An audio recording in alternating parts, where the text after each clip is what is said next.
வணக்கம். தமிழ்நாடு பட்டுக்கூடு உற்பத்தி விவசாயிகள் சங்கத்தின் மாநில ஒருங்கிணைப்பாளர்.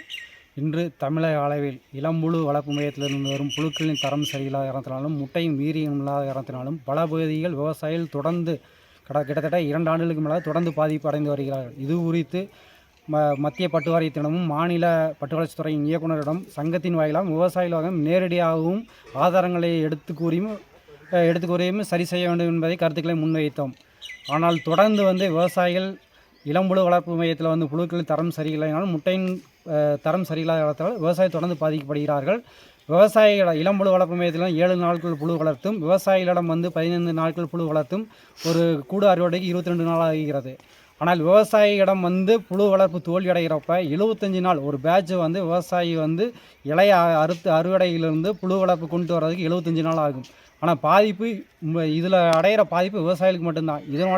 இந்த பாதிப்புக்கு எந்த ஒரு இழப்பீடு தொகையும் கிடைக்கல. கடந்த ஆண்டு 8வது மாதத்தோட காப்பீடு திட்டம் முடிவடைந்தது. அதை திரும்ப புதுப்பிப்பு செய்யலை. கிட்டத்தட்ட 15 ஆண்டுகளாக பட்டு வளர்ச்சித்துறை மூலம் விவசாயிகளுக்கு காப்பீடு திட்டம், விபத்து காப்பீடு, புழு வளர்ப்பு தோல்வி காப்பீடு, விபத்திலான ஏற்படும் உயிரிழப்பு, இதுக்கெல்லாம் காப்பீடு திட்டம் செயல்படுத்தினாங்க. கடந்த ஆண்டு 9ஆம் மாதத்துலேருந்து செயல்பாடு இல்லை.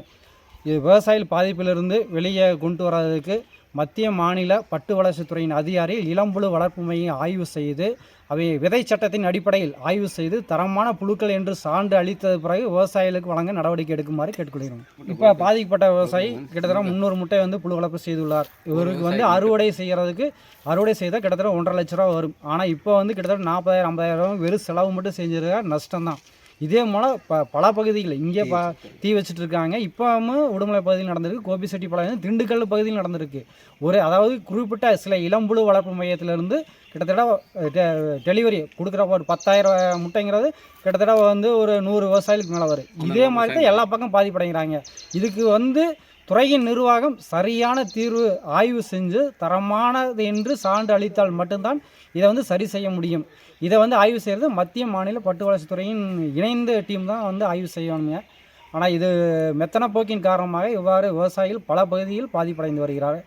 இதை கருத்தில் கொண்டு அரசு விவசாயிகளுக்கு உரிய இழப்பீடு கொடுக்குமாறும் வருங்காலங்களில் இது போன்ற பாதிப்புகளிலிருந்து விவசாயிகளை பாதுகாக்குமாறு கேட்டுக்கொள்கிறோம். செய்திகளை உடனுக்குடனும் துல்லியமாகவும் தெரிந்து கொள்ள சப்ஸ்கிரைப் பண்ணுங்க.